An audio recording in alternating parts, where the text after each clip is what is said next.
আমরা আজকে এই সময় প্রচুর পরিমাণ টেনশনে, দুশ্চিন্তা, দুর্ভাবনা, এগুলোর কারণে আমাদের সবসময় অস্থিরতার মধ্যে থাকতে হয়। কখনো কখনো রাতে ঘুম হয় না, কখনো কখনো দিনে আমরা অস্থির থাকি।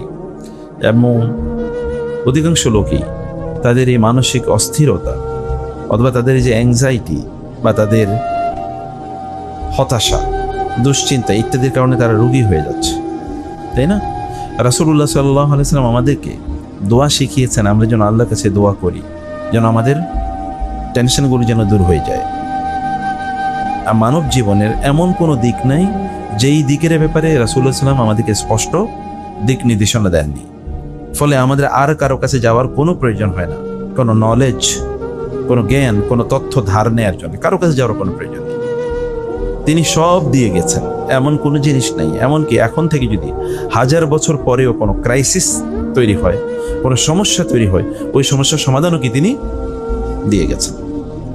অতএব আমাদেরকে তার মাঝে, তার জীবনে, তার কথায় এবং তার কাছে যে শরিয়া এসছে, যে কিতাব এসছে, সেই কিতাবের মধ্যে আমাদের এই সমাধানগুলো খুঁজতে হবে। তোমাদের একটা ক্রাইসিস সেটা বলছি যে আমাদের খুবই দুশ্চিন্তা থাকে সবসময়, এবং ইয়াং জেনারেশন দুশ্চিন্তা তো অনেক বেশি। চাকরি হয় না, ব্যবসা হয় না, বিয়ে নাই, তাই না? বাবা মার টেনশন অনেক বেড়ে গেছে, কারণ সন্তানগুলো মানুষ হচ্ছে না।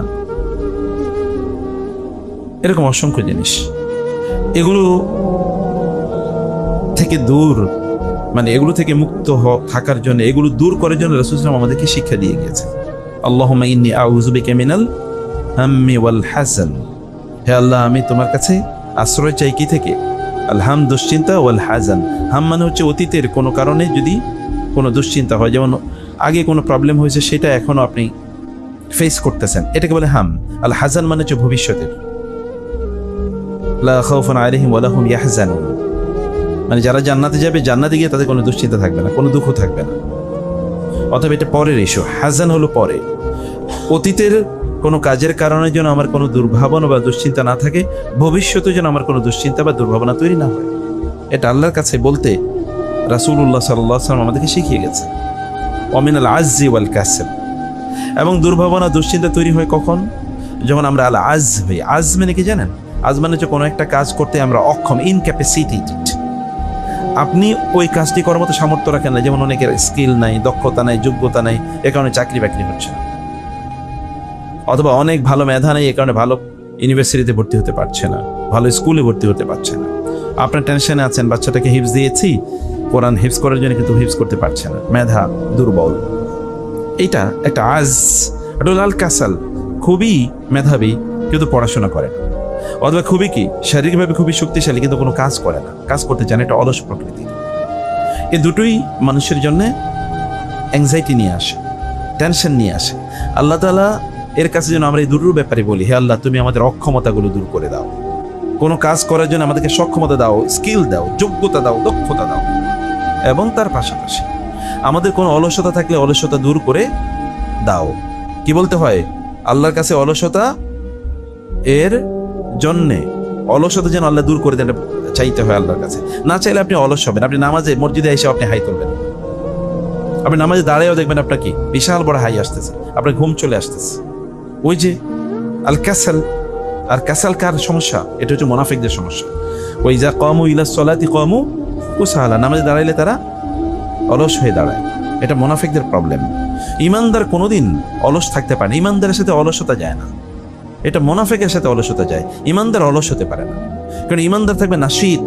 নাশিত মানে কি জানো? উজ্জীবিত, সবসময় স্পিরিটেড, তার হিউজ স্পিরিট কাজ করার জন্য। কারণ তার কানেকশন কার সাথে? আল্লাহর সাথে। তার তো ব্যাটারি কোনোদিন লুজ হয় না। ইমানদারের ব্যাটারি কোনোদিন লুজ হয় না। ব্যাটারি লুজ হইলে আবার চার্জ দেয়। চার্জ দেয় কার সাথে? আল্লাহ, আমি তো তোমার বান্দা, অতএব তুমি আমার সমস্যার সমাধান করো।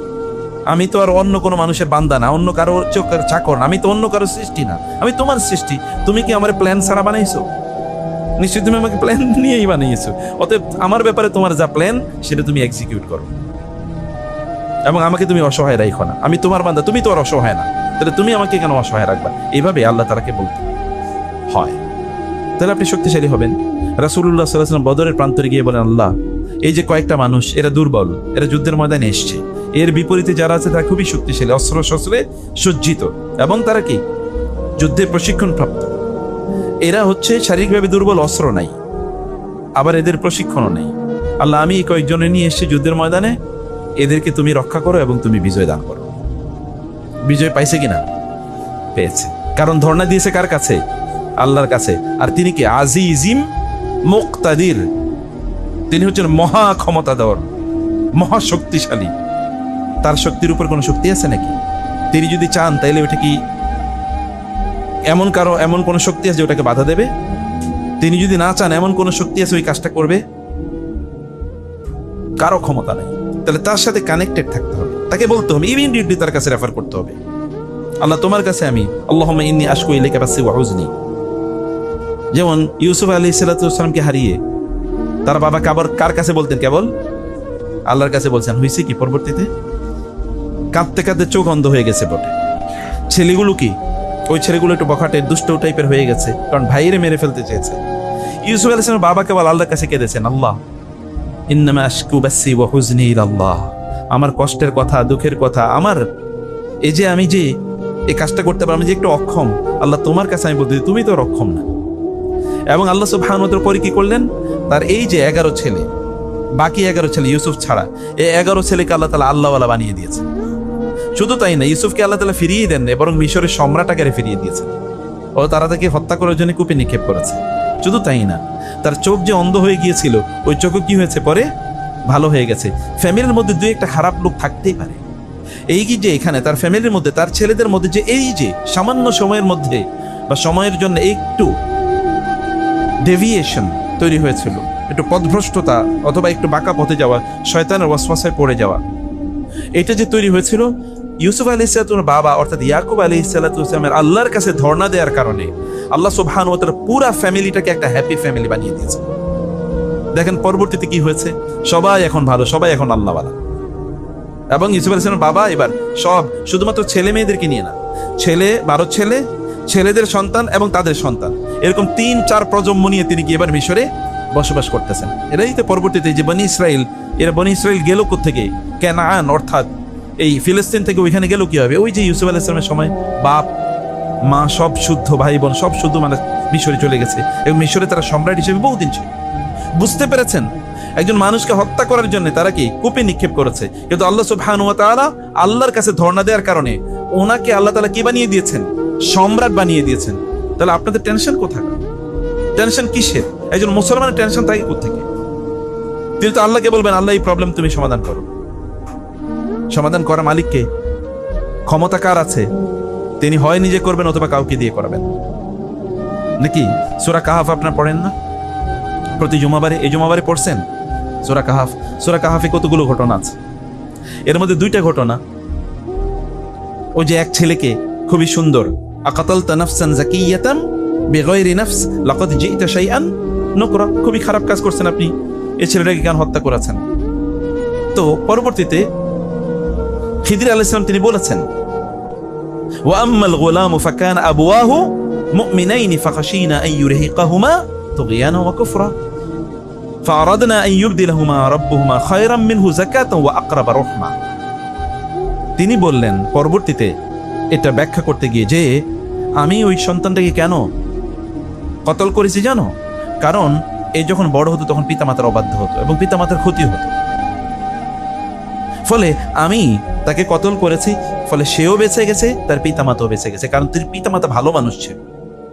এবং আমি আল্লাহর কাছে আবার দোয়া করেছি, আল্লাহ তাআলা যেন এই সন্তানের পরিবর্তে তাদেরকে এমন একটা সন্তান দেন যে সন্তান পিতামাতার প্রতি খুবই অনুরক্ত হবে এবং খুবই বরকতওয়ালা হবে। পরবর্তীতে আল্লাহ তাআলা এমন সন্তান তাদেরকে দিয়েছেন, ওই সন্তানের পরবর্তী প্রজন্ম নবী হয়েছে। বুঝতে পেরেছেন? আল্লাহর সাথে যদি আপনি কানেক্টেড থাকেন তাহলে এইরকম ঘটনা ঘটে। আপনি হয়তো দেখবেন অ্যাপারেন্টলি কোনো ক্ষতি হয়েছে, কিন্তু এর মধ্যে বিশাল কি আপনার জন্য অর্জন রয়ে গেছে, লুকায়িত আছে, আপনি হয়তো বুঝেন না। যখন আপনি পরে দেখবেন যে এরকমের কারণে এরকম হয়েছে, তখন বলতে, আল্লাহ তাহলে তুমি আমার আগে কইলা না কেন, টেনশনে কেন রাখলা? আগে যদি আমার বলতে তাইলে তো আমি তখন থেকে খুশি থাকতাম।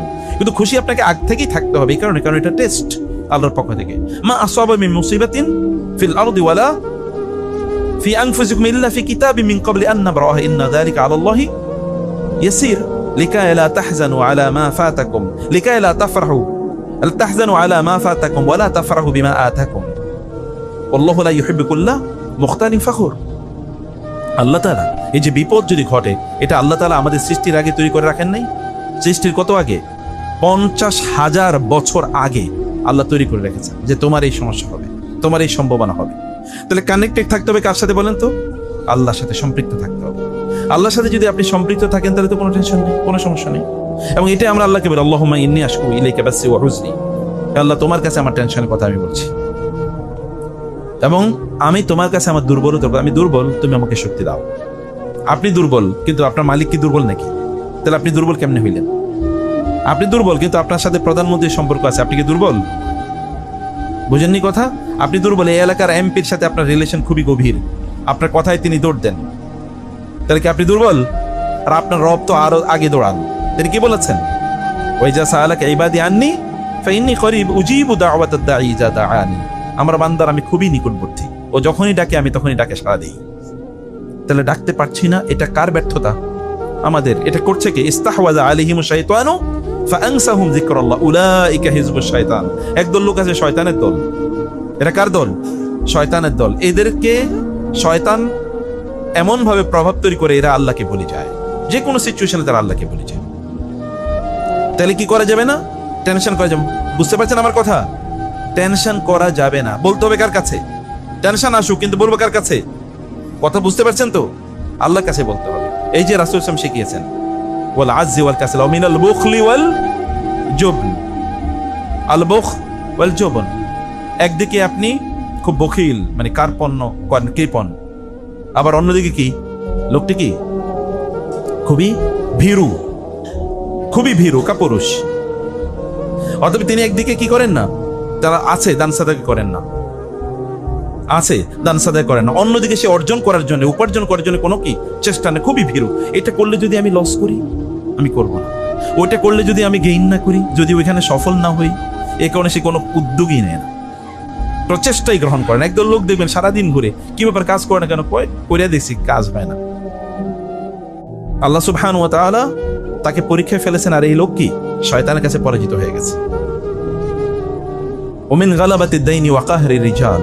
রাসূল আল্লাহর কাছে এই দোয়া করতেন। এই দোয়া করেন না কেন আপনারা? আমরা কেন করি না? এটা তো ব্যর্থতা আমাদের।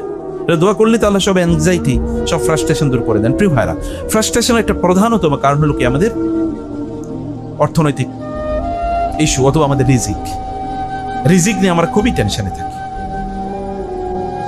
আয় উপার্জন, এটা নিয়ে আমাদের খুব টেনশন, তাই না? পিতামাতার টেনশন, পোলাপাইন বলে এখনো আয় ইনকাম করতে পারছে না, আর পোলাপাইনের টেনশন, এখন আয় ইনকাম করতে পারছি না, কেমনে চলবো? কিন্তু রিজিক বরাদ্দের মালিককে আল্লাহ সুবহানাহু ওয়া তাআলা। আল্লাহর সাথে কোনো সম্পর্ক নেই, এটা নিয়ে দৌড়াচ্ছে। এই যে রিজিকের যে টেনশন, এই টেনশনটা দূর করার উপায় কি? আমি সেই কথাগুলো আপনাদেরকে কয়েকটা পয়েন্ট একটু বলতে চাই। রিজিকের টেনশন দূর করার উপায় কি? রিজিকের টেনশন দূর করার 1 নম্বর উপায় আমি আপনাদেরকে বলতে চাই, তা হলো যে কোরআনের সাথে সম্পর্ক বাড়ান। কোরআন মানে কি? আল্লাহর কিতাব। কোরআন মানে কি? আল্লাহর কিতাব। কোরআন কার কথা? আল্লাহর কথা। আল্লাহর কথা যদি আপনি পড়েন, আল্লাহকে সন্তুষ্ট হবেন না অসন্তুষ্ট হবেন? আল্লাহ যদি সন্তুষ্ট হন, কোন একজন লোক যদি ফিজিক্স পড়ে, কেমিস্ট্রি পড়ে, ম্যাথমেটিক্স পড়ে, সায়েন্স পড়ে চাকরি পেতে পারে, তাহলে আল্লাহর কিতাব পড়ে আপনি কেন পাবেন না? আল্লাহর প্রতি কি আপনার আস্থা নাই, বিশ্বাস নাই? সে যদি কেবলমাত্র একটা ভাষা শিখে, ইংরেজি ভাষা শিখে, মানুষের শিখে সে কোটি কোটি টাকা উপার্জন করতে পারে, আপনি আল্লাহর কিতাব পড়ার পরে আপনি না খেয়ে মারা যাবেন, কিভাবে সম্ভব? ইন্নাল্লাহা ইয়ারফাউ বিহাযাল কিতাবি আকওয়ামান ওয়া ইয়াদাউ বিহি আখারিন। আল্লাহ তাআলা তার এই কিতাবের কারণে লোকজনকে আকাশচুম্বী মর্যাদা প্রদান করেন। আকাশচুম্বী আল্লাহ উত্থিত করেন। ওয়া ইয়াদাউ বিহি আখারিন, কিতাবের সাথে সম্পর্ক নাই তোমার, আমি ছুঁড়ে ফেলবো, কারণ আমার কিতাব, এটা আমার কথা, আমার বাক্য, আমার বাণী, তুমি এটাকে যথাযথ রেসপেক্ট দিলা না। রাসূলুল্লাহ সাল্লাল্লাহু আলাইহি ওয়াসাল্লাম এ কারণে বলেছেন, যে বাড়িতে কোরআন তেলাওয়াত করে, আল বাইতুল্লাযী ইউকরাউ ফীহিল কুরআন তাহদুরুহুল মালায়েকা, যে বাসায়, যে ঘরে কোরআন তেলাওয়াত হয়, তুকরাউ ইউকরাউ, তার মানে হচ্ছে ওইখানে আপনি পড়েন, অথবা আপনি কি কোন অ্যাপ্লিকেশন থেকে, অ্যাপস থেকে আপনি তেলাওয়াত শুনেন, যাই করেন না কেন, কম্পিউটার তেলাওয়াত শুনছেন, মোবাইল থেকে শুনছেন, এই যে আপনি যে শুনছেন অথবা আপনি তেলাওয়াত করছেন, যেটাই করেন না কেন, সেখানে কি হবে? ফেরেশতারা চারিদিক থেকে ওই ঘরটাকে ঘিরে রাখবে। ফেরেশতা যদি ঘিরে রাখে তাহলে শয়তান ঢুকতে পারবে? শয়তান ঢুকতে পারবে না। আমাদের ঘরে কোরআন তেলাওয়াত চলে নাকি গান বাদ্য চলে, না খেলা চলে? কোনটা চলে? হই হুল্লোড় কি নিয়ে আছে? আপনার কয়জন মানুষ বলতে পারবো হলফ করে যে আমরা সকালবেলা কোরআন তেলাওয়াত দিয়ে শুরু করি, রাতটা কোরআন তেলাওয়াত দিয়ে শেষ করি? কয়জন বলতে পারবেন বলেন? অধিকাংশ লোক না, অধিকাংশ লোক অন্য কাজে ব্যস্ত। এরপরে এই লোকগুলো যদি এসে অভিযোগ দেয় আমার টেনশন আছে, তাহলে দোষ কার, দায় কার? যিনি রিজিক দেবেন তার সাথে আপনার কোনো সম্পর্ক নেই। যেই কিতাবের মাধ্যমে আপনি রিজিক পাবেন তার সাথে কোনো সম্পর্ক নেই, আপনি অন্য জিনিস নিয়ে ব্যস্ত, তাই না? এখন দেখবেন একদল লোক আছে, হ্যাঁ আমরা এই জায়গায় ওই না, ওই জায়গায় সেই না। ভাই আপনি তো আল্লাহর কিতাবই বুঝেন। আপনারা যে বলবেন আপনার দিন সম্পর্কে, মানুষের মাঝে কনফিউশন আছে, মানুষ দিন পড়ার জন্য কোরআনের কাছে এসছে। আপনারা বলেন যে আপনারা কয়জন হলফ করে বলতে পারেন যে আমি কোরআনের তাফসির পড়েছি এই মাথা থেকে ওই মাথা, কোরআন অনুবাদ পড়েছি এই মাথা থেকে ওই মাথা? এরপরে আপনারা কার কাছে ক্রাইসিসের কথা বলবেন, কার কাছে টেনশনের কথা বলবেন, কার কাছে রিজিকের কমতির কথা বলবেন? আল্লাহ সুবহানাহু ওয়া তাআলার কাছে যিনি রিজিকের মালিক, তার সাথে আপনার সম্পর্ক না থেকে আপনি রিজিক পাবেন কোত্থেকে? শয়তান তো রিজিক দেবে না। রিজিক দেওয়ার মালিক যিনি, তার কাছে আপনাকে আসতে হবে। এবং এই কারণে আল্লাহ তাআলা বলেছেন, ওমা খালাকতুল জিন্না ওয়াল ইনসা ইল্লা লিয়াবুদুন মা উরিদু মিনকুম মির রিজকিন ওয়া মা উরিদু আন ইউতঈমুন ইন্নাল্লাহু হুয়ার রাজ্জাকু যুল কুওয়াতিল মাতিন। তোমাদেরকে সৃষ্টি করেছেন কেবল তোমরা তার ইবাদত করার জন্য। তিনি তো তোমাদের কাছ থেকে রিজিক চান না, বরং তিনি তোমাদেরকে রিজিক দেন। ওয়া আমুর আহলাকা বিস-সালাতি ওয়াসতাবির আলাইহা লা নাসআলুকা রিজকা নাহনু নারযুকুকা ওয়াল আকিবাতু লিত-তাকওয়া। তুমি নামাজ পড়ো, ইবাদত করো এবং তোমার পরিবার পরিজনকে ইবাদত করতে নির্দেশ দাও, অব্যাহতভাবে নির্দেশ দাও। রিজিক দেওয়ার মালিক আমি, তোমরা আমার ইবাদত করো, আমি তোমাদের রিজিকের ব্যবস্থা করে দেব। এটা কে বলছেন? তার মানে কি আমি বলতেছি সবসময় মসজিদে থাকবেন? নো। আল্লাহর বান্দা, আল্লাহর ইবাদত হওয়া মানে আল্লাহর বান্দা, মানে আল্লাহ যেভাবে বলছেন এভাবে চলবেন। রাস্তায় আল্লাহ বলছেন এভাবে চলে, এভাবে চলবেন। আল্লাহ বলছেন ব্যবসা এভাবে করে এভাবে করবেন। আল্লাহ বলেছেন তুমি এই পড়াশোনা করে এটা করবেন। আল্লাহ বলেছেন তোমার চোখকে অবনত রাখো, এভাবে রাখবেন। মানে আল্লাহ যা বলছেন তা করেন। এরপরে আল্লাহরই দায়িত্ব হয়ে যায় কি আপনার রিজিকের ব্যবস্থা করা। বুঝেন নাই কথা? আল্লাহর দায়িত্ব হয়ে যায়, কারণ এটা আল্লাহর আত্মসম্মানে লাগে, আত্মমর্যাদায় লাগে যে তিনি কাফের মুশরিকদেরকে খাওয়াচ্ছেন আর আপনাদেরকে খাওয়াবেন না। তিনি ইঁদুর বিড়ালের খাওয়াচ্ছেন আর কুকুর শিয়ালের খাওয়াচ্ছেন, বাঘ সিংহকে খাওয়াচ্ছেন আর আপনাকে খাওয়াবেন না। তিনি শুকরের খাওয়ান আর আপনারা খাওয়াবেন। এটা কথা হইলো? আল্লাহর ব্যাপারে আপনার এই ধারণা কেন তৈরি হলো? আল্লাহ কি আপনাকে না খাইয়ে মারার জন্য সৃষ্টি করেছেন? তিনি আপনার সৃষ্টির 50,000 বছর আগে আপনার রিজিক তৈরি করে দেন নাই? যখন আল্লাহ তাআলা আদম এবং হাওয়াকে সৃষ্টি করেছেন, এই পৃথিবীতে পাঠাইছেন, তখন পৃথিবীতে লোক ছিল কয়জন? 2 জন। তখন কি রিজিকের প্রবলেম ছিল? এখন এই পৃথিবীতে লোক কয়জন? 900 কোটি। এখনো কি কোনো প্রবলেম আছে? নাই। এখনো কোনো প্রবলেম আছে? নাই। এখনো এই পৃথিবীতে কিছু কিছু লোকের কাছে যে পরিমাণ টাকা আছে, ওই টাকা যদি পৃথিবীর মানুষের কাছে ডিস্ট্রিবিউশন করে দেয়, তাহলে পৃথিবীতে একজন লোক গরিব থাকে না, প্রত্যেকে লাখ লাখ না কোটি টাকার মালিক হয়ে যাবে। তাহলে এত পরিমাণ সম্পদ, তাহলে নাই কি? প্রবলেমটা কোথায়? প্রবলেমটা হলো ওই যে বলছি যে আল্লাহর কিতাবের সাথে আমাদের সম্পর্ক নেই, কিতাব পড়ি না। অধিকাংশ আপনি বলবেন আপনি সময় পান না। কোথায় আপনার সময় যায় বলেন তো? আপনার 24 ঘন্টার সময় আপনি কোথায় ব্যয় করেন? আমাদের সালাফরা বলতেন, যখন লোকেরা খেলাধুলা নিয়ে ব্যস্ত থাকতো তখন তারা কাঁদতেন এতে দেখি। হায়, এই লোকগুলো যদি সময়ের মূল্য বুঝতো আমি যেমনি বুঝছি, হায় সময় যদি কেনা যেত, আমি তাইলে এদের কাছ থেকে সময়গুলো কিনে নিয়ে ওই সময়গুলো আমি আমার কাজে ব্যবহার করতাম। কিন্তু সময় কি ব্যবহার করা কেনা যায়? বুঝেন নাই কথা? আমি যদি কোনো সময় দিয়ে কেউ ব্যস্ত ধরেন 24 ঘন্টা, আমি 48 ঘন্টার একটা দিন চাই, এখন আপনারা কেউ সময় বেচবেন আমার কাছে? বিক্রি করবেন? আচ্ছা কেমনে করবেন? আমি 24 ঘন্টার 48 ঘন্টা বানাবো কিভাবে? কোনো মেকানিজম যদি থাকতো, তাইলে যারা পৃথিবীর সম্পদের মালিক, জ্ঞানের মালিক, ওরা সব সময় আপনাদের কাছ থেকে কিনে নিয়ে যেত। কিন্তু এটা তো আর কেনা যায় না। এটাও তো একটা রিজিক। সময়ের মধ্যে তো সবাই বাঁচে, সময়ের মধ্যে সবাই কাজ করে। তাহলে কোরআন পড়তে হবে। রাসূল সাল্লাল্লাহু আলাইহি ওয়াসাল্লাম বলেছেন কেউ যদি কোরআন পড়ে তাহলে কি হয়? তার ঘরে ফেরেশতারা চারিদিক থেকে ঘিরে রাখে।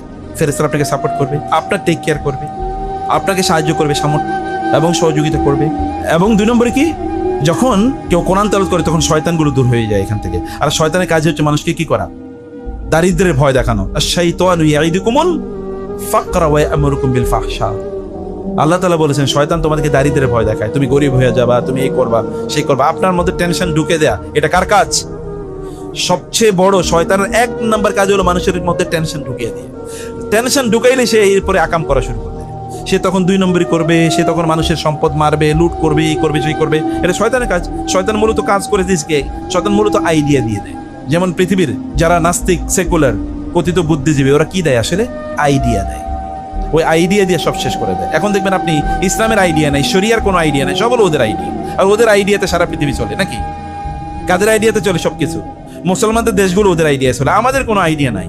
আইডিয়া নিয়ে আমরা চিন্তা করি না, মানে আইডিয়া নিয়ে আমাদের আইডিয়া ডেভেলপ করার জন্য আমাদের কোনো ভাবনাও নাই। অথচ আপনি ভাবলেই হয়ে যেত, কারণ আল্লাহ এমন ডাইনামিক ব্রেন আপনাকে দিয়েছেন। আপনি চিন্তা করলেও তো চোখটা বন্ধ করে ভাবেন না। আচ্ছা, আধা ঘন্টা প্রতিদিন সকালে ঘুম থেকে উঠে কোরআন তেলাওয়াত করবেন আধা ঘন্টা, তারপর আধা ঘন্টা চোখটা বন্ধ করে থাকবেন, কোনো জিনিস চিন্তা করবেন না, অন্য কোনো জিনিস না। চিন্তা করে নিজকে নিয়ে কি করা যায়, ভবিষ্যতে কি করলে ভালো হবে, এটাকে একটু চিন্তা করেন। মোবাইল দূরে রাখবেন, মোবাইল কাছে রাখবেন, আধা ঘন্টা চিন্তা করে দেখেন, এক সপ্তাহ চিন্তা করে দেখেন, আপনার কাছে হাজার হাজার আইডিয়া চলে আসবে। কিন্তু শয়তান আপনাকে আইডিয়া থেকে দূরে রাখতে চায়, কারণ শয়তান আপনাকে খেলাধুলা ইত্যাদির মধ্যে ঢুকিয়ে দিতে চায়। আপনি ব্যস্ত, খুবই ব্যস্ত। কি নিয়ে ব্যস্ত? ফর নাথিং, কোনো কামে না, আকামে ব্যস্ত।